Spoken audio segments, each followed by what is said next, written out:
ऐं ह्रीं श्रीं ऐं क्लीं सौः हंसशिवसोऽहं मत्फ्रें मदक्षमरुयुं मसौं सक्षमरुयीं सहोः स्वरूपनिरूपण हेतवे सुगर्वे श्रीअन्नपूर्णाम्बासहितं श्री अमृतानन्दनाथ सरस्वती श्रीरुद्रीपादुकां पूजयामि तर्पयामि नमः।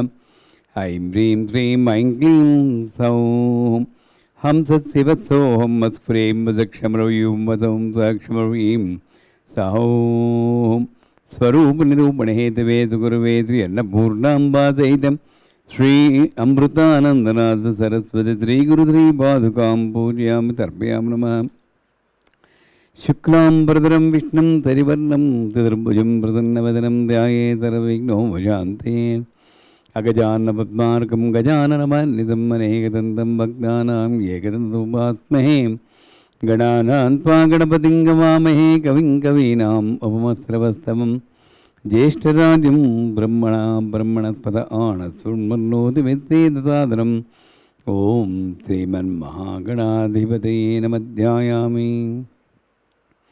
ॐ श्रीं ह्रीं क्लीं ग्लौं गं गणपतये वरवरद सर्वदिनं मे वसुमानये स्वाहा। ॐ श्रीं ह्रीं क्लीं ग्लौं गं गणपतये वरवरद सर्वदिनं मे वसुमानये स्वाहा। ॐ श्रीं ह्रीं क्लीं ग्लौं गं गणपतये वरवरद सर्वदिनं मे वसुमानये स्वाहा। ॐ श्रीं ह्रीं क्लीं ग्लौं गं गणपतये वरवरद सर्वदिनं मे वसुमानये स्वाहा।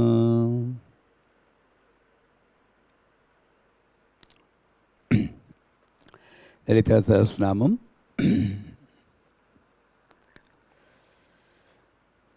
सिन्धूरार्णविग्रहां प्रणेनां माणिक्यमौळीस्फुरस्तारानायकशेखरां स्मितमुखीं मापीनवक्षोरुहां पाणिभ्यां मलिपूर्णरत्नचषकं रक्तोत्पलं बिभ्रतीं सौम्यां रत्नघटस्थरत्नचरणां ध्यायेत् परामंबिकाम्। మనం సౌమ్య అనే దగ్గర ఆగాం. ఇవన్నీ కూడా మొట్టమొదటి నుండి రాసుకోమన్నాను. ఏమిటి లలితలో మనకి అమ్మవారిచ్చే సూచనలు ఏమిటి? త్యాగం, చైతన్యం, సింధూరారుణం, వర్తమానంలో జీవించడం, ప్రణయనం, ఉన్న జీవితానికి తృప్తి చెందడం, అలిపూర్ణ రత్నచషకం, రక్తోత్పలం, సేవాభావం, త్యాగనిరతి, సౌమ్యమైనటువంటి త్రికరణాలు, ఆలోచనలు సౌమ్యంగా ఉండాలి, వాక్ సౌమ్యంగా ఉండాలి, నడవడిక సౌమ్యంగా ఉండాలి. ఇవన్నీ ఉన్నప్పుడు పరిపూర్ణమైన వ్యక్తి అయిపోయాం మనం. అప్పుడు నాకు ఏమొస్తుంది అంటే సౌమ్యాం రత్నఘటస్థ రక్తచరణాం. ఆ రత్నచరణం విశ్వం ఒక కుండతో పోలుస్తారు. దానికి అనేక అర్థాలు, దానికి కారణాలు అనేవి ఉంటాయి. ఈ జీవి కూడా మన్నే, మట్టిలో పుట్టింది, మట్టిలో పెరిగిపోయింది. ఎలాగైతే కుమ్మరి రకరకాల ఆకారాలు చేస్తారో, రకరకాల ఆకారాలు, రకరకాల ఉపయోగాలు ఆవిడ చేతిలో ఉంది. జగత్తును సృష్టించినటువంటి కుమ్మరి, ఆభరణంగా సాగదీసే కంసాలి, అందమైన బట్టలుగా నేసే సాలె మనిషి, అన్నీ ఆవిడే తీర్చిదిద్దుతూ ఉంది. అలాగే మొత్తం విశ్వాన్ని, ఈ ఘటమును సృష్టించింది ఆవిడ కాబట్టి సృష్టించిన వారికి అధికారం ఉంటుంది, ఓనర్. అందుకే ఒక కాలు ఇలా మడిచిపెట్టుకుని ఇంకో కాలు, ఈ కాలు ఆ కుండ మీద పెట్టింది, విశ్వం మీద. ఘటస్థ. మనం దేవీపురం వెళ్ళినా కూడా అక్కడ అమ్మవారు శివుడి మీద కూర్చుంటుంది, ఇంకో కాలు పద్మం మీద పెట్టుకున్నట్టు ఉంటుంది, సహస్రాక్షి రాజరాజేశ్వరి. ఆ పద్మమే కుండ అన్నమాట, అంటే విశ్వం. ఇక్కడ అంతా బాగానే ఉంది. ఎక్కడ ఆవిడ మాయ పెట్టిందంటే రత్న ఘటస్థ రక్తచరణం. మామూలు కుండ అనుకోండి, ఇది మామూలు కుండే కదా, ఆవిడ కాలు బాగుంది, పట్టీలు ఉన్నాయి, పసుపు ఉంది, మట్టిలు ఉందని అటు వెళ్తుంది దృష్టి.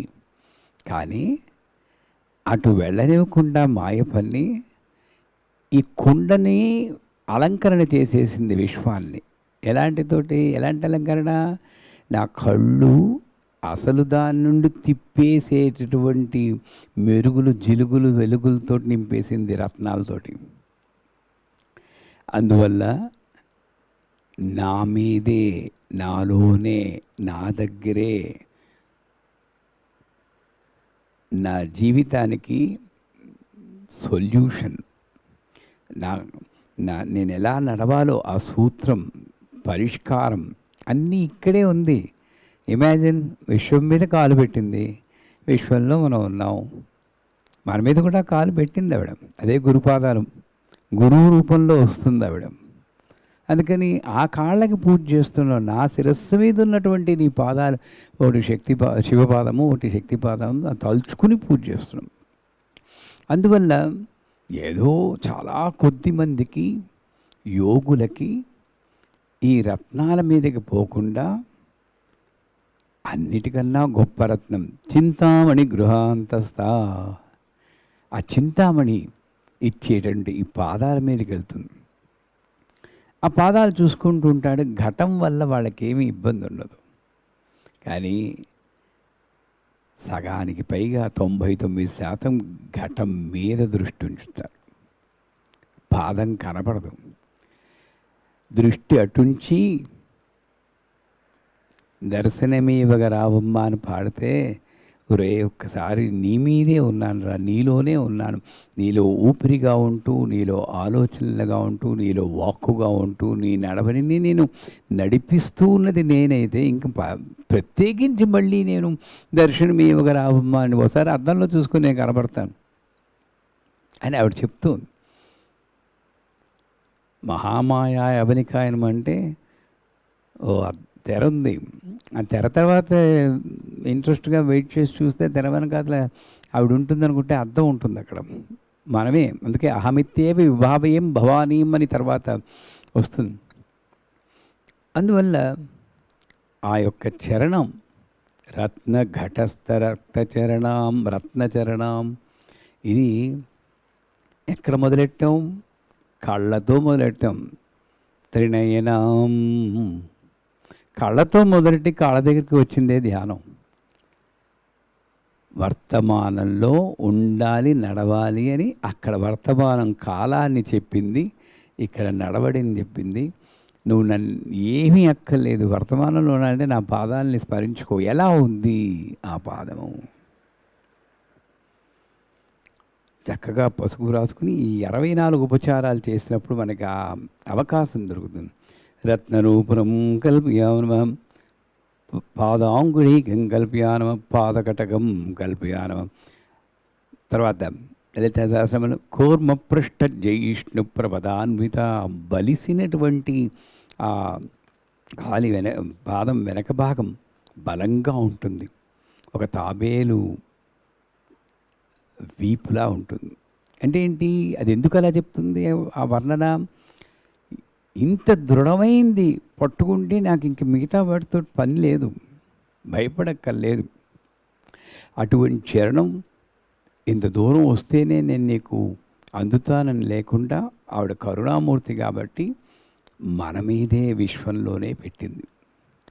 ఎవరైతే ఈ చరణాలని ధ్యానిస్తారో, ఇది ఒక ధ్యాన శ్లోకం అని అందుకే అన్నారు. కళ్ళని ధ్యానించినప్పుడు వర్తమానం వస్తుంది, ఈ చరణాలని ధ్యానించినప్పుడు శరణం వస్తుంది. నీ చరణములే నాకు శరణము. నేను ఎందుకు పొందాలి? శరణం అనేది చాలా తెలివైన వాడు చేసే పని. షార్ట్గా వినాయకుడు చేసేది చూడండి, అమ్మవారు తల్లిదండ్రుల చుట్టూ ప్రదక్షిణ కొట్టేటప్పటికి భూలోకాలు చుట్టూ వచ్చేసాడు. అలాగే ఇంత అవస్థ పడక్కర్లేదు. నీ చరణములే నాకు శరణములు. ఆ శరణంలో నేను ఉంటే ఈ రుణాలన్నీ వదిలిపోతాయి, రుణాలు వదిలిపోతాయి. ప్రపంచంతో నేను పోరాడక్కర్లేదు. ప్రపంచంలో నాకు ఇంతకుముందు వచ్చిన రుణాలన్నీ కూడా రుణ విమోచన చేస్తుంది. సర్వాలు ఉల్లంఘ్య శాసన ఆవిడ. అంత గొప్ప చరణం. ఇంకోటి శృతి సీమంత సింధూరీకృత పాదాబ్జధూళిక. ఎక్కడికి వెళ్ళక్కర్లేకుండా జ్ఞానాన్ని ఇస్తుంది, వేద సారాన్ని ఇస్తుంది, నువ్వేమీ చదవక్కర్లేకుండా. భోగమోక్షప్రదాయిని. ఆ చరణమే రత్న ఘటస్థ రక్త చరణం ధ్యాయే. ఎప్పుడూ కూడా నా ఆలోచన మూలాధారం వైపు ఉన్నంత వరకు, అంటే ఇది చూడండి, ఈ మూలాధారంలోనే సంసారం ఉంది, నేనున్నాను, నా కోరికలున్నాయి. అది కాదు, కాస్త పైకి రా, విందు దర్పణ సంతుష్ట ఊర్ధ్వముఖంగా రా. అక్కడ నా పాదాలున్నాయి. నా పాదాల మీద నీ చరణములే నమ్మితిని అని ఏదో త్యాగరాజ కీర్తన కూడా ఏదో ఉండాలి, నీ చరణములే అని. ఆ చరణాల్ని నమ్ముకో. ఇవన్నీ నేను చూసుకుంటాను. ఎందుకంటే నిన్ను పుట్టించిన నేనే నీకు ఈ సంసారాన్ని కూడా ఇచ్చాను. నీకెందుకురా నేనున్నప్పుడు అని అంతర్లీనంగా చెప్తుంది ఆవిడ. అందుచేత రత్న ఘటస్థ రక్తచరణం. రక్తచరణం అంటే పారాన్ని పెట్టుకుని ఆల్తావో ఏదో అంటారు చూడండి, అలాగ మంగళకరమైన పాదాలు. కొత్త పెళ్లి కూతురు పాదాలు ఎలా ఉంటాయి? నిత్య కళ్యాణం కాదు ఆవిడకి, జగత్తుతో నిత్యము రమిస్తూ ఉంటుంది, జగత్తుతో నిత్యము కళ్యాణంలో ఉంటుంది. అందుకని ఎప్పుడూ కొత్త పెళ్లి కూతురి పాదాల్లో ఉంటుంది. అటువంటి మంగళకరమైన పాదాన్ని నేను ధ్యానిస్తే, ఎలా ధ్యానం చేయాలి? ధ్యాయేత్ పరామంబికాం. నాకు తెలియని విషయాన్ని తెలియజేసే అమ్మ నాకు తిన్నప్పుడు నాకేం తెలియదు, నా తండ్రే తెలియదు. ఆవిడ చెప్పేదాకా నాకు తండ్రికి తెలిసిందా అండి? ఈయనే మీ నాన్నగారు అని ఇంట్రడ్యూస్ చేసి, మొట్టమొదట ఫస్ట్ వ్యక్తిని ఇంట్రడ్యూస్ చేసింది, ఫస్ట్ వస్తువుని ఇంట్రడ్యూస్ చేసింది, ఫస్ట్ జ్ఞానాన్ని ఇంట్రడ్యూస్ చేసింది, ఫస్ట్ రసాన్ని, టేస్ట్ని ఇంట్రడ్యూస్ చేసింది ఆ తల్లి. అందువల్ల నాకు తెలియంది పర, తెలిసేది అపర. అపరోక్ష జ్ఞానం ఎక్కడైనా పుస్తకాల్లోనూ వాటిల్లోనూ రామాయణ మహాభారతాలు ఎపిక్స్లో ఉంటాయి. కానీ దీని వెనకాతల ఒక పర ఉంది. అందుకే పరాధ్యానం ఎక్కడ చేయాలి, ఎప్పుడు చేయాలి? దీనికి 2 అంగుళాల పైన 12 గంటల తర్వాత అక్కడ చేయాలంటాడు. దానికి ఏమైనా పెద్ద అక్షరాలు ఉన్నాయా? సౌహ్ అని ఒక బీజాక్షరంతో చేయమన్నారు. ఆ సౌహ్ అని ఎందుకున్నారు? మూలాధారం నుండి ఆ శక్తిని తీసుకొచ్చి ఇక్కడ అని వదిలేయాలి. సౌహు అని కూడా అనుకోరు, ఇలా వదిలేయాలి. అంటే నేను ఈ ఆలోచనలో అంతా వదిలేసి నాకు కనబడినటువంటి, నాకు అర్థమవునటువంటి నిన్ను నేను శరణ పొందుతాను. అందుకే ధ్యాయే రత్నఘట రక్తచరణాం ధ్యాయే పరాం అంబికాం. అపరాన్ని సృష్టించినటువంటి అంబిక అంటే గొప్ప అమ్మ, ముగురమ్మలకు మూలపుటమ్మ, పెద్దమ్మ. ఆవిడ పరలో ఉంది. అందుకే పరధ్యానం అంటారు. ఎవరైనా సరే కాస్త అలా ఉండిపోయారు అనుకోండి, ఏంటి ఆ పరధ్యానం, ఏం ఆలోచిస్తున్నాం? ఏం లేదు. ఏం లేని దాని గురించి చేసేదే ఆ పరాభవాన్ని. అంచేత అనుగ్రహం నాకు వచ్చిందనుకోండి, ఆ చరణం నాకు చూడగలిగి, ఆ యొక్క దాని తర్వాత చెప్తారు, ఆ కాంతులు నేను అనుభవించగలిగితే ఏమీ లేదన్నటువంటి విషయాన్ని నేను తెలుసుకుంటున్నాను. బ్యూటీ అది. వేదాంతం ఎక్కడ ఎండ్ అవుతుందంటే, ఏదో తెలుసుకోవాలని తపనపడి ఏమీ లేదు అని అది తెలిసిన వాడే గొప్ప జ్ఞాని అంటాడు. అంటే తెలుసుకోవాల్సింది ఏమీ లేదు, అన్నీ తెలియబడే ఉన్నాయి, ప్రకటమయ్యే ఉన్నాయి అని. రత్నగడ రక్తచరణాం ధ్యాయే. ధ్యానం అన్నది ఎలా చేయాలి? నేను వేరు, అమ్మ వేరు అన్న స్థితి. ఈ ధ్యానానికి ఒక ప్రాసెస్, ధ్యాతృదే రూప అన్న స్థితిలో ఆవిడ చెప్పట్లేదు. నెక్స్ట్ స్టాంజలో చెప్తున్నారు. ఇది సింధూరాడ విగ్రహం, ఇది జ్ఞానానికి. ఇప్పుడు లక్ష్మి, సరస్వతి, లక్ష్మి, గౌరీ ఇలా 3 భాగాలుగా ధ్యాన శ్లోకం విడగొట్టబడింది.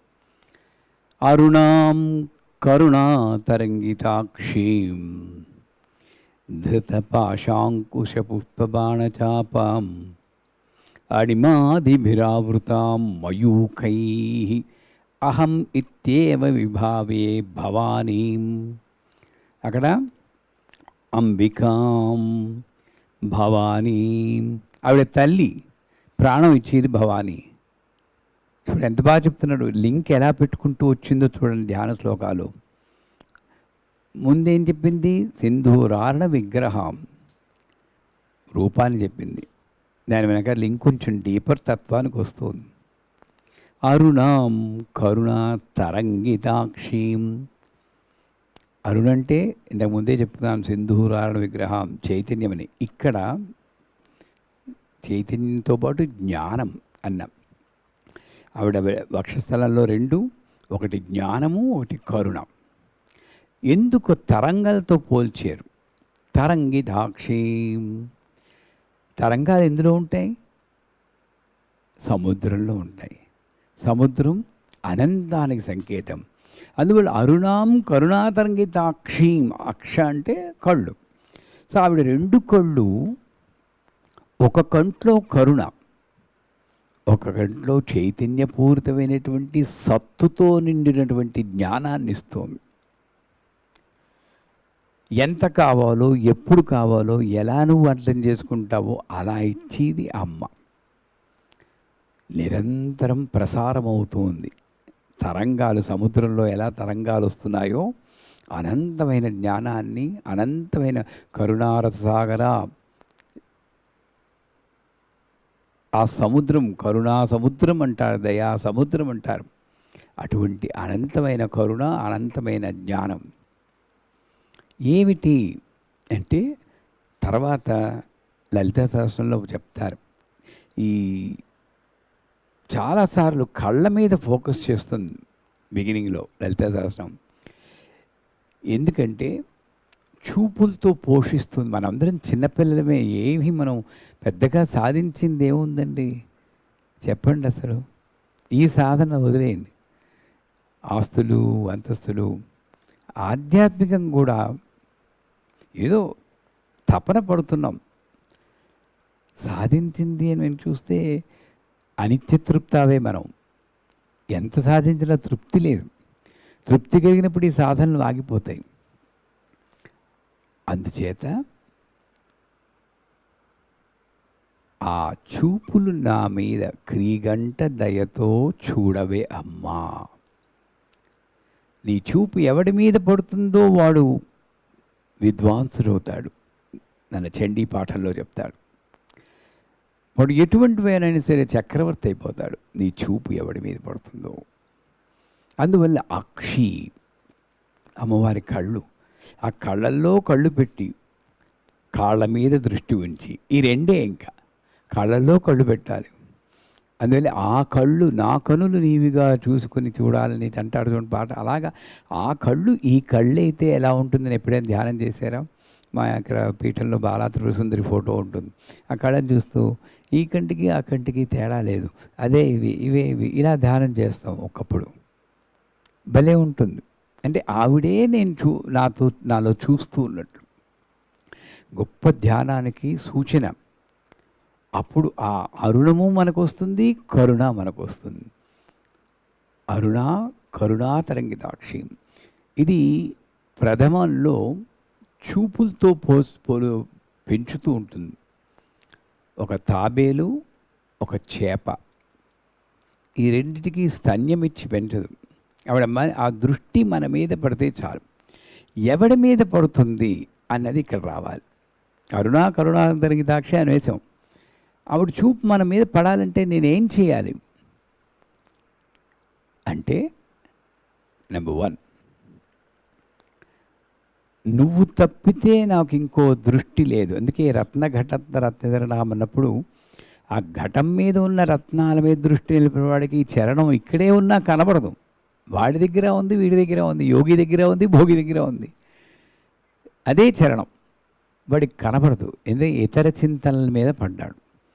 సో ఆ చూపు నా మీద రావాలి అంటే ఇతర చింతనలు లేక నువ్వే ప్రయారిటీ, నువ్వే అయి ఉండాలి. అరుణాం కరుణాతరంగితాక్షీం. ఏదైతే నీ యొక్క తత్వంగా చెప్పబడిందో దాన్ని నేను ఆచరణలో పెడతాను. అంటే నీ యొక్క దూత కింద నేను జీవిస్తాను, వెంపర్లాడను. ఎందుకంటే చెప్తాగా మేరే పాస్ మా హై, అమ్మ నువ్వు ఉన్నప్పుడు నేను ఇంక మిగతా పట్టుకుని వెళ్ళదు. అందరినీ మీరు వెళ్ళని దర్శనం చేసుకోండి అని నేను వెనక్కి ఇలా తోసేస్తున్నాను. నేను దర్శనం కోసం వెంపర్లాడను, ఎందుకంటే నువ్వు నా దగ్గర ఎప్పుడు ఉన్నావు. అటువంటి నమ్మకము అతనికి తెలుస్తుంది, ఆ కళ్ళు మన మీదే ఉన్నాయి. సో అరుణాం కరుణాతరంగితాక్షీం ధృత పట్టుకుంది ఏమిటి? పాశాంకుశ పుష్పబాణచాపాం. ఎలా నడుపుతోంది ఈవిడ జగత్తుని? ఏ పాశము లేకపోతే, ఎవరికి రిలేషన్స్ లేకపోతే జంతువులకు కూడా పాశం పెట్టింది. పిల్ల పుట్టగానే ఆవు తన నాలుకతో శుభ్రం చేస్తుంది, అసహించుకోదు. పిల్లల్ని ఎక్కడ పక్షులు తినేస్తాయో, జంతువులు తినేస్తాయో 7 ఇళ్ళు దాస్తుంది. ఇది పాశం కాదా? ఇదేది లేదనుకోండి, ఎవరికి సంబంధం లేదు, గొప్ప సంబంధ బాంధవ్యాలు అనేటువంటి పాశం పెట్టింది. ఇది ఆనందించడానికి. కరడుగట్టిన పాషాణం కన్నా నిండిపోయిన పాశమే గొప్ప అన్నాడు. కరడుగట్టిన పాషాణం కన్నా హృదయమంతా నిండిపోయిన పాశమే గొప్ప. పర్వాలేదు, ఎందుకంటే నాకు అంకుశం ఉండనే ఉంది. ఒకవేళ తప్పాననుకోండి, ఇందాకనే చెప్పాను కదా, ఆవిడ మీద దృష్టి నింపేలని. ఆవిడ ఎలాగ కరెక్ట్ చేస్తుంది, నాకు నమ్మకం ఉంది. Let me enjoy this. అందుకే రిలేషన్షిప్స్ అన్నది ఒకటి ఉంటుంది. అందరితోటి మనం సాధ్యమైనంత వరకు మంచి సంబంధ బాంధవ్యాల్ని నిలుపుకోవడం కూడా ఒక రకమైన పూజే. సంబంధ బాంధవ్యాలు నిలుపుకోవడం పూజ. ధృతపాశం, ఈ పాశం వేరు, ఆ యమధర్మరాజు పాశం వేరు. అందరూ అక్కడ అదే పాశం అనుకుంటాడు. ఈ పాశం అదుపు తప్పి నాకు దేని మీద ఉండాలి? అసలు పాశం అంటేను నాకంటూ ఒక రెస్పాన్సిబిలిటీ ఉంది. భార్య, భర్త, పిల్లలు, ఓ సంతానం. దాని మీద కించిత్ పాశం నాకు ఉండాలి, లేకపోతే నేను మనస్ఫూర్తిగా చేయలేను. అంతే. కానీ నాకేమవుతుంది? నాకు సంబంధం లేని, నాది కాని వస్తువుల మీద, నాది కాని వ్యక్తుల మీద, నాది కాని ప్రదేశాల మీద వ్యామోహం పెంచుకుంటాను చూడండి. అది యమధర్మరాజు పాశం. అమ్మ పాశం కాదది, యమపాశం. అది పీక్కు చుట్టుకుంటుంది. ఈ పాశం అది కాదు. ప్రేమ అన్న తత్వాన్ని నిలపడం కోసం నాలో రాయిలా ఉన్న నేను కరగాలి. ఆ కరగడం కోసం ఈ పాశం ఉపయోగపడుతుంది. తల్లికి పిల్లల మీద పాశం, భర్తకి భార్య మీద, భార్యకి భర్త మీద, గురువుకి శిష్యుడి మీద, ఇవన్నీ పాశాలే. ఆశాపాశం అంటారు వ్యవహారికంలో. ఇది అదుపులో ఉన్నంత వరకు జీవితం చాలా బాగుంటుంది. కానీ అదుపు తప్పితే ధృతపాశ అంకుశ వచ్చేసింది. టీచర్ గారు వచ్చారు బెత్తం పుచ్చుకుని, క్లాస్లో ఉండాలి, నువ్వు అదుపు తప్పుతున్నావు. అప్పుడు అంకుశం. అదుపు తప్పేవని చెప్పేసి కత్తి తీసుకుని తల నరికే లేదంటే ఆవిడ. అందరూ అంటారు పనిష్మెంట్ ఇచ్చేస్తుంది, శాపం వచ్చింది, పితృశాపం తగ్గింది నీకు. అసలు దేవతలు ఎప్పుడైనా శాపాలు పెడతారేంటండి? మామూలు చిన్న చిన్న ఋషులు శాపాలు ఇచ్చుకుంటూ ఉంటారు. మరి పురాణాల్లో వచ్చింది, దాని గురించి మనం కమెంట్ చేయకూడదు.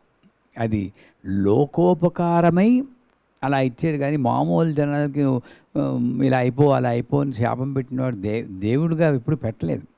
అంచేత ఆవిడ ఎప్పుడూ కూడా కరెక్టివ్ మెషర్ కిందే నేను తీసుకోవాలి. అంటే శిక్షణ కింద తీసుకోవాలి, శిక్ష కింద తీసుకోవాలి. ఇది శిక్షణ. పాశము రక్షణ అయితే అంకుశము శిక్షణ. రక్షణ ఇచ్చి శిక్షణ ఇస్తుంది. Freedom with discipline. ఎంత బాగుంది చూడండి. అనాథలుగా పుట్టలేదు మనం, ఓ ఫ్యామిలీ ఉంది. అదే పాశం. ఇదొక సంపద నాకు. కానీ సంపదను దుర్వినియోగపరుచుకుంటే అంకుశము, దానికి 3 సోలాల్లాగా ఉంటాయి. దాని మధ్య దాంట్లో అమృత బిందువు పెట్టబడి ఉంటుంది. సో శూలంతో పొడుస్తూ ఉన్నట్లు నటిస్తున్నా ఆనందంగా ఆవిడ మహిషాసురుని చంపినప్పుడు కూడా నవ్వుతుంది. ఎందుకురా ఇలాగా, అసలు బుద్ధి లేదు నీకు, నా పవర్ ఏంటో తెలియదు, నన్ను గుండెల మీద కొట్టినని ఊరుకున్నాను, నా భక్తులు నా దేవతలు వాళ్ళని హింసిస్తావు, నీకు బతికి ఇంకా అవకాశం లేదురా, నేను చంపేస్తానరా నవ్వుతూనే చెప్తుంది. గద్య గద్య క్షణం మూడం మర్యావత్ పిబామియం మయాత్వయి హతే ద్రవ్య గద్యశుద్ధాదేత. నీ కోసం నేను కోపాన్ని తెచ్చి పెట్టుకుంటున్నాను అంటే భాషల్లో ఉంచిన ఆవిడే తల్లే. నా గోరు ఉందనుకోండి, గోరు ఉండాలి, అందానికి ఉండాలి, కానీ ఇది పెరిగితే కట్ చేస్తున్నానా, అది శిక్షణ. అలాగే నీ పాశం పెరిగితే ఆవిడ కట్ చేస్తుంది, ఆ రక్షణ ఇస్తుంది. అంకుశ, ఒక ఏనుగుని అంకుశంతో పొడిచి మావటివాడు అదుపులో పెడతాడు. ఎప్పుడు పొడవడేవాడు మదమెక్కినటువంటి మేనుగునే పొడుస్తాడు. అలాగే ఈ పాశము నాకు అనేక వెరితల్లు వేయచ్చు, మోహంలోకి వెళ్ళిపోతుంది. ప్రేమతో మొదలవుతుందండి, అతి ప్రేమ. పాశము వ్యామోహము, ఇది నాకే చెందాలన్న స్వార్థము. ఎలా వెరితల్లేస్తుంది చూడండి. ప్రేమ మంచిగా మొదలైంది, ఆవిడ ఇచ్చింది మనకి ప్రేమతో కూడిన బాంధవ్యాలు, కానీ నాకే చెందాలి, దీని మీద అధికారం నాకే ఉండాలి, ఇది నా సొంతం అనుకున్నప్పుడు, ఒకవేళ కాకపోతే క్రోధం, దాని తర్వాత ద్వేషం, తర్వాత పతనం. మరి ప్రేమ నుండి పతనం అయ్యే జీవిని ఊరుకుంటూ ఉంటుందండి, చూస్తూ రక్షించదు. ఈ మదమెప్పినటువంటి ఏనుగు లాంటి అహం, నేను అన్న భావాన్ని అదుపులో ఉంచడానికి అంకుశం రెడీగా పెట్టుకుంటుంది. అందరికీ గుచ్చుతుంది, కానీ ఒక యోగికి మాత్రం, ఒక జ్ఞానికి మాత్రం, ఒక ఉపాసకుడి మాత్రం, అమ్మ ఎప్పుడు సాఫీగా వెళ్ళిపోయి నా జీవితంలో ఈ ఒడిదుడుకు వచ్చిందంటే నేనేదో తప్పు చేశాను, నాకేదో సూచన ఇస్తున్నావు, నన్ను ఏదో కరెక్ట్ చేస్తున్నావు అని తెలుసుకోగలిగిన వాడు జ్ఞాని. A person who takes a difficulty as an opportunity is a saint అంటారు. కష్టాల్ని పెయిన్ ఈజ్ ఎ టీచర్ అంటాడు. కష్టాల్ని గురువు కింద తీసుకుంటాడు. ఏదో ఒక మార్గంలో, ఎందుకో నా కారు ఇవాళ ఆగిపోయింది, ఎవడు మొహం చూశానో, నా రోజులు బాగోలేదని పంచాంగంలో రాశాడు అనుకునేవాడు మామూలు వాడు. అదిగో ఆవిడ ఎదురొచ్చింది అనుకునేవాడు. కానీ ఈ అంకుశం, కారు ఆగిపోవడం అంకుశం, ఈ అంకుశం వెనకాతలు ఉన్న అంతరార్థాన్ని గ్రహించేవాడు, ఏదో ఉంది, ఆ రైలు మిస్ అయిందంటే ఎందుకో ఉంది అనుకుంటాడు. తర్వాత పేపర్లో చదువుతాడు, ఫలానా రైలు ప్రమాదంలో 80 మంది. అమ్మ అంకుశ, అక్కడ నాకు అంకుశంలాగే కనబడింది, కానీ మర్నాడు కనబడింది అది రక్షణే అని. సో ధృత పాశాంకుశం పుష్పబాణ చాపాం, ఖడ్గమాల్లో చెప్పుకున్నాం. అబ్బాయి ఎగ్జామినేషన్ లేకుండా పాస్ అవ్వవు, ఉత్తినే పాస్ చేస్తే ఏం మజా ఉంది చెప్పండి. 9th, 7th, 10th ఎగ్జామ్ పెడతాడు, వాడికి శ్రద్ధ ఉండదు. 10th అనేటప్పటికి వాడు శ్రద్ధ వస్తుంది ఫస్ట్, అవునా కాదా? అలాగే ఈ రెండు కలపకుండా ఉండడం అనేది ఎగ్జామినేషన్. నీకు బుద్ధి ఇచ్చాను, మనోరూపేక్షుకోదండ, ఇది మాయ. దీన్ని వేరుపరిచి దీని నుండి ఈ ఇంద్రియములు తన్మాత్రలు శబ్దస్పర్శ రూపరసగంధాల్ని వేరుపరిచేవా, అప్పుడు ఇది ఎందుకోసం ఇచ్చానో అందుకోసమే ఉపయోగపడుతుంది. ఇది యోగం. పొరపాటుని ఈ రెండూ కలిపేవా, అది భోగ లాలసలోకి దారితీసి చివరిగా రోగమై పతనమైపోతాం. ఇది నా యోగం అని ఆవిడ చెప్తూ ఉంది. పరీక్ష పేపర్ సెట్ చేసి లీక్ చేసేసింది ఆవిడ. ఆన్సర్ కూడా చెప్పేసింది, కానీ నా దృష్టి ఎక్కడో ఉంది. ఈ ఆన్సర్ మీదకి వెళ్ళటం లేదు. చూసి రాయడమే. ఆవిడ చూస్తే జీవితం తెలిసిపోతుంది. చూసి రాసే ఎగ్జామినేషన్ ఇది. ఈ పంచబాణాలు ఏదో ఎర్ర కలువ, నల్ల కలువ, తెల్ల కలువ ఏవో చెప్తారు. అవన్నీ మనకు అనవసరం. 5 పువ్వులు పట్టుకుంది, 5 రకాలు. ఈ బాణము అంటే ఏమిటి? బాణాలను ఏదో గుండెల్లో వేసి చంపేస్తుందా? కాదు. ఒక్కొక్క బాణము ఒక్కొక్క భాగంలో గుచ్చుకున్నప్పుడు ఒక్కొక్క వివేకం మనకి లేస్తుంది. చంపేయాలంటే ఆవిడకి బాణం కూడా అక్కర్లేదు. అంటే చాలు. ఏదో యుద్ధానికి బయలుదేరింది ఆవిడ? లేదు లేదు లేదు లేదు లేదు. మనం ఎయిర్ గన్లో ఏదో అంటారు, టిప్ అని కొడితే ఎవడో కొట్టేయడం అంటాడు. అలాంటి బాణాలు ఇవి, హార్మ్లెస్ బాణాలు. అంచేత ఏంటి? 5 తన్మాత్రలు: శబ్ద, స్పర్శ, రూప, రస, గంధ. వీటిని ఎందుకోసం ఇచ్చింది నాకు అని తెలుసుకుంటే, అన్ని శబ్దాల్ని నేను విడివిడిగా చూస్తూ ఉన్నప్పుడు, పంచతన్మాత్ర సాయగా విడివిడిగా చూస్తున్నప్పుడు, ఈ శబ్దాలకి అతీతంగా ఉన్న ఒక శబ్దం ఉంది, అనాహత శబ్దం. అదే ఇది అనాహత శబ్ద అనాహత నాద అనుసంధానం కరిష్యే. నాదం అంటారు. మిగతావన్నీ శబ్దాలే. నాదం, అక్కడ అదే శబ్దమే ఇంకొక గౌరవాన్ని ఆపాదించుకుంటుంది. నాదం, అది అనాహతం. అంచేత నేనేం చేయాలి? ఈ శబ్దాన్ని గ్రహించే శక్తి చెవుడు ఉంచిదనుకోండి, నాకు ఏం వినబడదనుకోండి, అప్పుడు ఏమీ తెలియదు నాకు. సో ఇది ఒక నాకు ఇచ్చినటువంటి ఆస్తి. కానీ దీన్ని ఉపయోగించుకుని ఏ శబ్దం వింటున్నా సరే అమ్మకి సంబంధించిందే శబ్దస్వరూపం. ఎందుకండి అకారాది క్షకారాంత మాతృకావర్ణ రూపిణి దంశ్రోజ్వల అక్షమాలాదిధర రుధిర సంస్థిత. నీ నరనరాల్లోనూ ఈ జ్ఞానం వ్యాపించాలి. ఏం జ్ఞానం? ప్రతి శబ్దము సర్వదేవ నమస్కారం కేశవం ప్రతిగచ్చతి. మాటే మంత్రము. అలాంటి స్థితిలో నువ్వు ఉన్నప్పుడు ఈ ఒక పంచతన్మాత్ర అంటే ఏంటి? నిన్ను రక్షించేది. తనువుని మాయలో పడకుండా రక్షించేది తన్మాత్రలు, శరీరాన్ని రక్షించేది తన్మాత్రలు. అటువంటి శరీరాన్ని రక్షించేది. ఇప్పుడు నా చేతిలో పిస్టల్ ఉందనుకోండి, ఎవడైనా దొంగడు వస్తే కాల్చడానికి ఉపయోగపడుతుంది. నాకు అది ఎలా వాడాలో తెలియక ఇలా పెట్టి పేలు చేసుకుంటున్నాను నేను. ఈ తర్వాత నేను వాడరని తెలియకుండా నేను నిరుపయోగపరుచుకుంటున్నాను. శబ్ద, స్పర్శ, కనబడేటటువంటి వస్తువుల స్పర్శ కోసం చెప్పానుగా ఖడ్గమాల్లో. పురంగ, తిరంగ, పతంగ, మాతంగ, ఒక ఏనుగు, ఒక దీపపురుగు, ఒక లేడీ,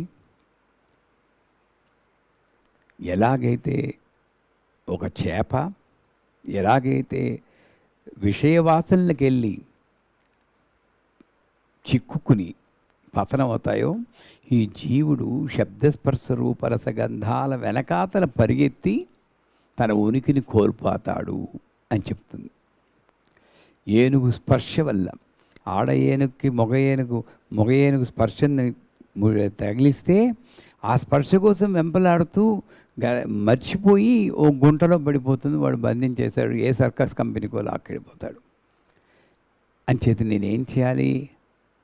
ఈ స్పర్శనే ఇంకొంచెం హయ్యర్ లెవెల్కి తీసుకెళ్ళాలి.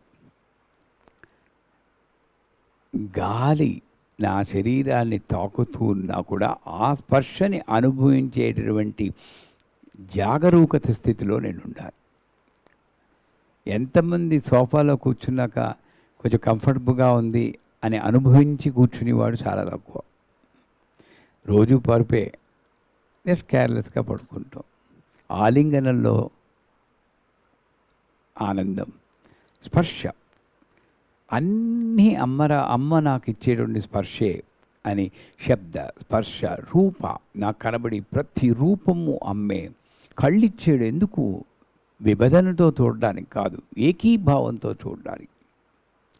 అందుకే ఇదేమో ఒక మంద నుండి వెళ్ళిపోయినటువంటి ఒక మేకపిల్ల అమ్మని వెతుకుతూ ఎలాగైతే మే మే మే అని అరుస్తూ వెతుకుతుందో, అలాగ ఈ కళ్ళతోటి ప్రతి అమ్మని చూసి ఇది కూడా అమ్మేమో, ఇది కూడా అమ్మేమో ఈ జీవుడు వెతుక్కోవడం కోసం ఈ కళ్ళు ఇచ్చింది. అందుకని ఇది కాదు, ఇది భేదభావం, ఇది కాదు, ఇది ఒక్కటే అని పాక్షిక బుద్ధితో చూడడం కోసం కాదు. శబ్ద, స్పర్శ, రూప, రస నువ్వేదిస్తే అదే నాకు అనుగ్రహమే. నువ్వు అనుగ్రహం తప్పితే ఆగ్రహం నీ దగ్గర ఎక్కడుందమ్మా? నువ్వు ఒకవేళ ఆగ్రహంగా నాకు కనబడి కూడా అది కూడా ఒక అనుగ్రహమే అనుకునే స్థితిలో ఉన్నప్పుడు రసం, అన్ని రసాలు కలిసిపోయి ఆనందరసంలో ఉండేటప్పుడు టేస్ట్ నాకేం తెలియలేదనుకోండి, టేస్ట్ కూడా నాకు ఒక అనుగ్రహమే. మైండ్లో బాధ, సుఖము ఇవన్నీ తెలుస్తూ ఉంటాయి. కానీ ఎటువంటి స్థితిలో ఇప్పుడు చాలా మైమర్చిపోయి ఉంటాడు అనుకోండి, వాడికి ఇక్కడ దోమ కుడుతున్నా తెలియదు. అలాగ నీ ధ్యానంలో ఉన్నప్పుడు నాకు ఏ బాధ నాకు తెలియదు. అన్ని రసములు ఒకటే, ఆనందరసములోనే ఉంటాయి. ఈ రసం అనేటువంటి నా యొక్క, అందుకే జిహ్వే రసజ్ఞే మధురప్రియేత్వం సత్యం హితత్వా పరమం వదామి అవర్ణయేదా మధురాక్షరాన్ని గోవింద దామోదర మాధవేతి. రసమెరిగిన నాలుక, నువ్వు 3 అక్షరాలు 3 పదాలు గోవింద, దామోదర, మాధవ. ఈ మూడిట్లో ఏ ఒక్కటి పలికినా సరే నీకు ఈ రుచులు వాటి మీద పోదు. మందార మకరంద మాధుర్యములు దేరు మధుపంబునే హృదయములకు అన్నట్లు ఇంకా దేని మీదకి మనసు పోదు. అటువంటి రసాస్వాదన స్థితిలో ఉండాల్సిన నేను, అది నాకు అందుకిచ్చింది రసం. రసజ్ఞే జిహ్వే రసజ్ఞే. చివరిగా గంధం, నేను ఎవరితో ఉంటానో వారి యొక్క ప్రభావం నాతో పడుతుంది. ఇవన్నీ నాకు చుట్టూరా కనబడే ఈ మనుషులు కానీ, వాతావరణం కానీ, ఇదేది సత్యం కాదని చెప్పేసింది పురాణాలు, ఉపనిషత్తులు, గ్రంథాలు, గురువులు, ప్రవచనాలు. ఏది స్థిరం? సత్యహరిశ్చంద్రుడు లాస్ట్లో శ్మశానంలో భారతానికి ఏది స్థిరం అంటాడు. ఏది స్థిరం? నువ్వు. అంచేత ప్రతి అసోసియేషన్, ప్రతి సంపర్కంలోనూ నేను నిన్ను చూసుకుంటున్నాను, ప్రతి బంధంలోనూ నేను నిన్ను చూసుకుంటే, కాశీలో ఉన్నవాడు హైదరాబాద్ గురించి ఆలోచిస్తే హైదరాబాద్ ఫలితమే వస్తుంది, హైదరాబాద్లో ఉన్నవాడు కాశీ గురించి ఆలోచిస్తే కాశీ వాస ఫలం లభిస్తుందని చెప్పుకుంటారు కదా. అంటే నేను సంసారంలో ఉన్నా కూడా అన్ని రూపాలు కూడా నువ్వే అని అనుకున్నప్పుడు, సంసారంలో ఉన్నా కూడా నేను మణిద్వీపంలో ఉన్నట్టే ఆ భోగము అది నాకు లభిస్తాయి అని చెప్తే, ఈ గంధము అనేటువంటి అసోసియేషన్ సంబంధ బాంధవ్యాలు నిన్నే చూస్తాను. ఇలాగా శబ్దస్పర్శ రూపరస గంధాలు నాకు ఇచ్చినటువంటి ఒక గొప్ప సంపద, నాలో బయట వ్యాపించి ఉన్నటువంటి నిన్ను తెలుసుకోవడానికి నాకు ఇచ్చిన సంపద. అది నేను ఎందుకు బుద్ధి నుండి దూరంగా పెట్టాలంటే, ఇది మాయ, ఇది జ్ఞానం. విడిగా ఉన్నప్పుడు జ్ఞానమే. ఎందుకంటే పంచభూతాలకు కూడా శబ్దస్పర్శ రూపరస గంధాలు, ఆకాశానికి శబ్దం ఉంది, వాయువుకి స్పర్శ ఉంది, అగ్నికి రూపం ఉంది, నీటికి రసం ఉంది, భూమికి గంధం ఉంది. అలా 5 పంచభూతాల నుండి వచ్చినటువంటి తన్మాత్రలు. కానీ అవి వాటి వరకు వాటి మంచివి. అవి ఈ మైండ్ బుద్ధితో దాన్ని సంపర్కం పెట్టినప్పుడు ఈ బుద్ధి విచక్షణ కాదు, విశ్లేషణ శక్తి. అంటే వస్తు విషయ జ్ఞానము చేత మలినమైనటువంటిది బుద్ధి. ఇది లైటు, ఇది టీవీ, ఈ రెండు ఒక వస్తువుతో తయారు చేసి ఉండొచ్చు. ఆ మూలం మీదకి వెళ్ళదు. మూల ప్రకృతి అవ్యక్త స్వరూపిణి అని ఎంత నాగ్గా చెప్పేస్తుంది. ఒరే, ప్రతి వస్తువు వెనకాన ఉంటే అవ్యక్తమైన దాన్ని చూసు. నువ్వు వ్యక్తమైన దాన్ని చూస్తున్నావు ఈ మైండ్ వల్ల. ఈ పురుషుడు ఎవరో ఇవాళ ఫోన్ వచ్చింది, నేను ట్రాన్స్జెండర్ అండి, మేల్ కాదు ఫీమేల్ కాదు, నేను శ్రీవిద్య నేర్చుకోవచ్చానమ్మా. ఎంత అదృష్టం ఉంటే నాకు ఇలాంటి గొప్ప గొప్ప అవకాశాలు నాకు ఇస్తావు. తప్పకుండా రండి. నా స్త్రీ నా పుంసక నపుంసక ఆది మధ్యాంతరహిత లలితా పరమేశ్వరి అని చేత ఇది ఫలానా నేను ఆ జ్ఞానం కాకుండా దాని వెనకాతలు ఉన్నటువంటి మూలానికి వెళ్ళాలి. ఆ మూలానికి ఎప్పుడు వెళ్తావు? బుద్ధి నుండి ఈ తన్మాత్రల్ని విడదీసినప్పుడు చెప్తారు. అందుకే ధృత పాశాంకుశ పుష్ప బాణ చాపం, బాణాలను ముందు చెప్పి తర్వాత చాపం చేసి, ఈ రెండు కలిపితేనే మన్మథ బాణాలు, మనస్సుని మదించేటటువంటి మదన పెట్టే క్షోభ పెట్టేటువంటి ఆ మన్మథ బాణ. పుష్ప బాణ చాపాం అణిమాధి విరావృతాం. ఇక్కడ బ్యూటీ ఏంటంటే ఇది ధ్యానానికి పరాకాష్ట. ఇందాక చరణం చెప్పాం కదండి, రత్నతిరణం. ఆ కళ్ళు మూసుకుంటే ఎప్పుడైనా మీరు కాశీ వెళ్ళారనుకోండి, కాశీలో లతాశ్వమేధ గారి దగ్గర వారాహి గుడి ఉంది. ఎవరైనా చూసారా వారాహి టెంపుల్? గుడ్. ఆ వారాహి గుడికి వెళ్ళండి. ఎవరికి ఇంచుమించో తెలియదు. నిలువెత్తు విగ్రహం, 2 కన్నాలు ఉంటాయి. డైరెక్ట్గా చూడడం. ఒక కన్నంలో చూస్తే ముఖం కనబడుతుంది, ఇంకో కన్నంలో చూస్తే పాదం. ఎంత పెద్ద పాదం, ఎంత పెద్ద బొటన వేలు. ఇవన్నీ మనకి ధ్యానంలో ఉపయోగపడతాయి. అటువంటి గొప్ప పాదం, బ్రహ్మ కడిగిన పాదము. ఏ పాదం పట్టుకుంటే అన్ని పదాలు నా వశం అవుతాయో, ఏ పాదం పట్టుకుంటే దేవతలకి కూడా సాధ్యం కానటువంటి ఆ పర అని నాకు అర్థమవుతుందో అటువంటి పాదం అంచేత అది రత్నకట తరతరంలో చెప్పేశారు. ఇక్కడ ఆవిడని వర్ణిస్తున్నాడు. అణిమాధిభిరావృత మయూకై.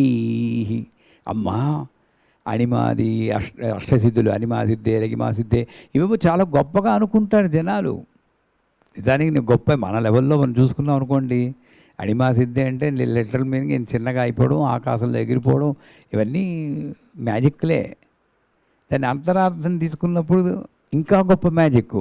ఎంత జ్ఞానం ఉన్నా సరే ఒదిగి ఉండడం, అది ఇంకా గొప్ప మ్యాజిక్. చిన్నదైపోవచ్చు, ఏముంది, 4 తిండి తగ్గించేసి 3-4 రోజులు పస్తులు ఉంచితే ఎంత పెద్ద ఆకారం ఎండిపోయి చిన్నదైపోతుంది. పెద్ద గొప్ప విషయం ఏం కాదు, రైట్? గరిమాసిద్ధి అంటే 4 కేక్ ముక్కలు ఎక్కువ తిని ఐస్ క్రీములు తింటే గరిమాసిద్ధి అయిపోతారు. దాన్నే ఉంది. కానీ ఇది కాదు, అంతరార్థం గ్రహిస్తే ఇంకా గొప్పది. కానీ ఇటువంటి గొప్ప శక్తులు కూడా ఎలా ఉన్నాయంటే నీ చుట్టూరా మయూకై సూర్యకిరణాల్లా ఉన్నాయి. చూడు, సూర్యుడి వెనకాతల నుండి వచ్చిన కిరణాలు. అంటే ఆ కిరణాలకి శక్తినిచ్చింది ఎవరు? మూలం ఎవరు? నువ్వే. అణిమాది అష్టసిద్ధులకు కూడా నీ నుండే పుట్టాయి. వాటికన్నిటికీ మూలం. ఎలాగైతే అణిమాది అష్టసిద్ధులు అంటే ఏంటి? నిన్ను పట్టుకుంటే నేను నవగ్రహాల దగ్గరికి వెళ్ళక్కర్లేదు, అష్టదిక్పాలకు దగ్గరికి వెళ్ళక్కర్లేదు. ఎందుకంటే అష్టదిక్పాలకు ఓహో గొప్ప అనుకున్నాను. ఇంద్రుడు, అగ్ని, యముడు వీళ్ళందరూ చాలా గ్రేట్ అనుకున్నాను నిన్నాళ్ళును.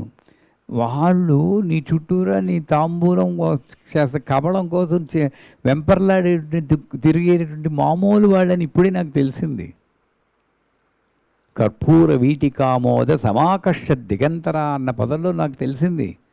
అందువల్ల వాళ్ళని పట్టుకోవడం కానీ ఇన్ని పట్టుకుంటే అన్నీ నెరవేరిపోతాయి.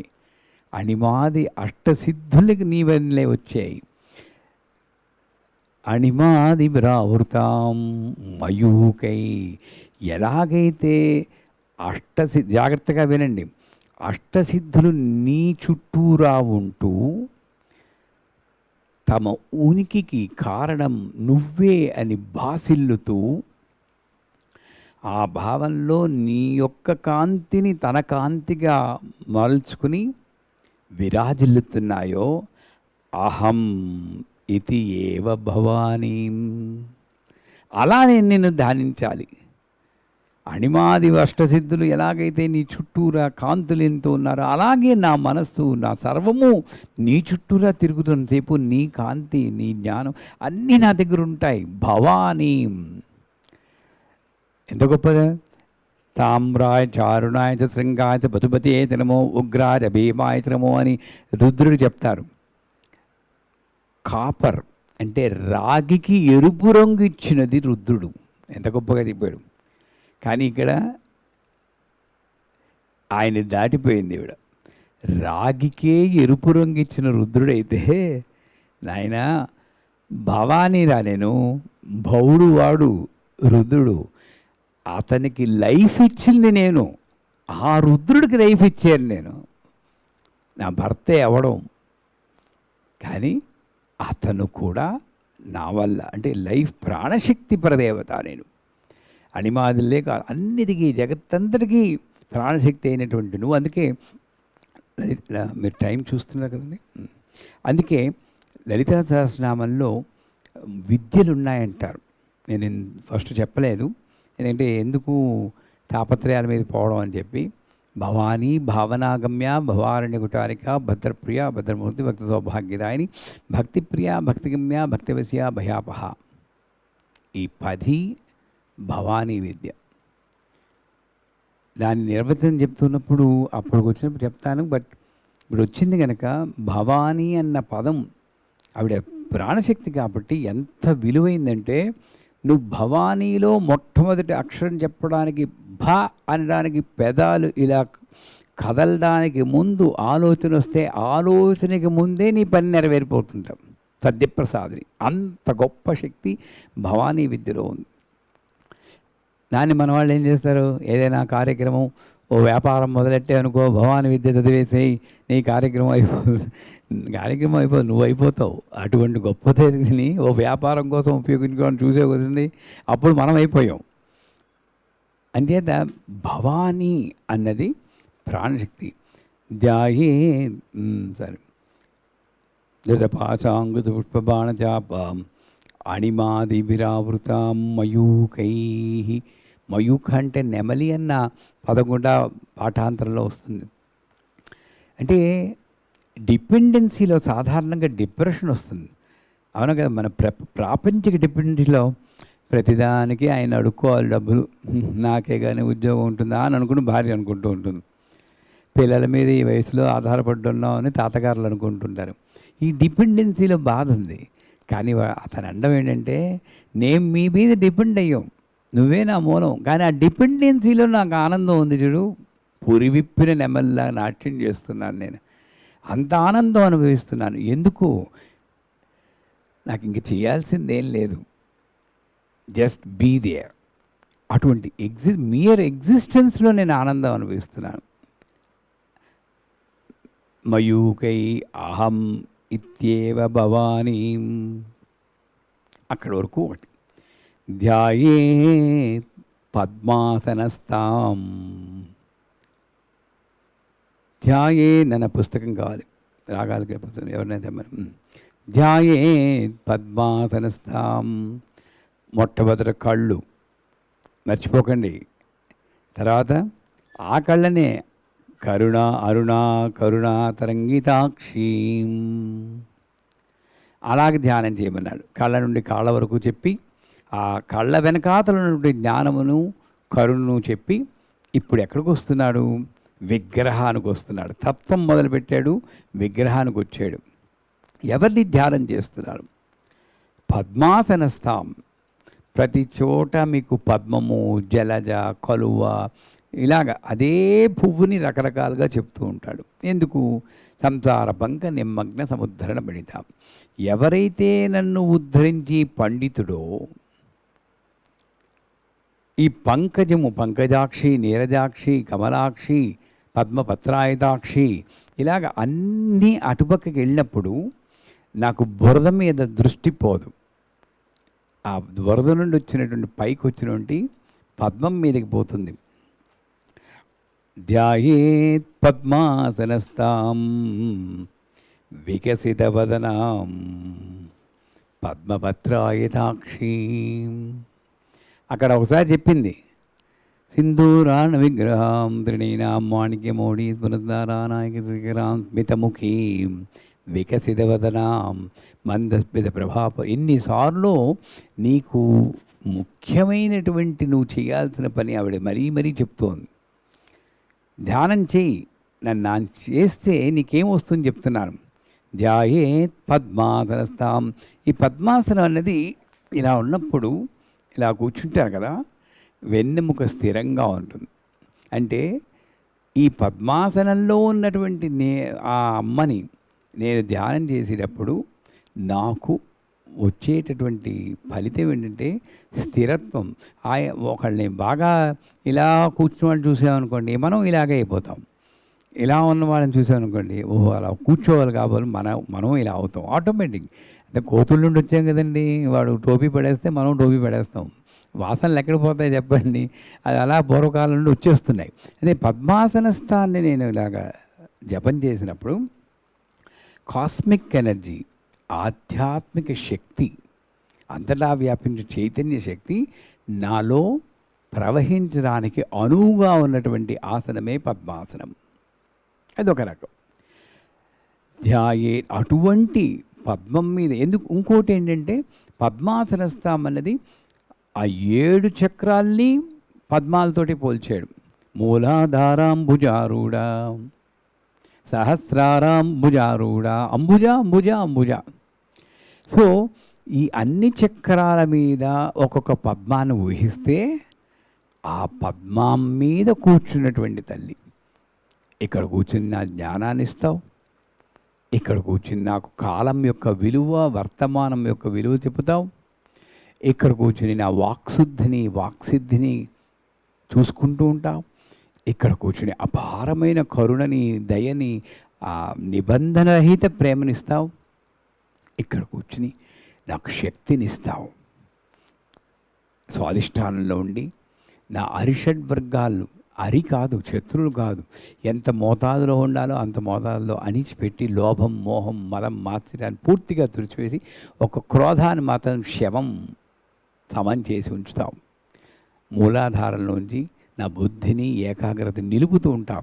ఇలా ప్రతి పద్మంలోనూ ఉండి నన్ను రక్షించేటువంటి ఆ తల్లి ధ్యానం చేస్తున్నాం. మళ్ళీ రేపు కరెక్ట్గా ఇదే టైంకి 4 గంటలకు కలుద్దాం. శ్రీమాత్రే నమః.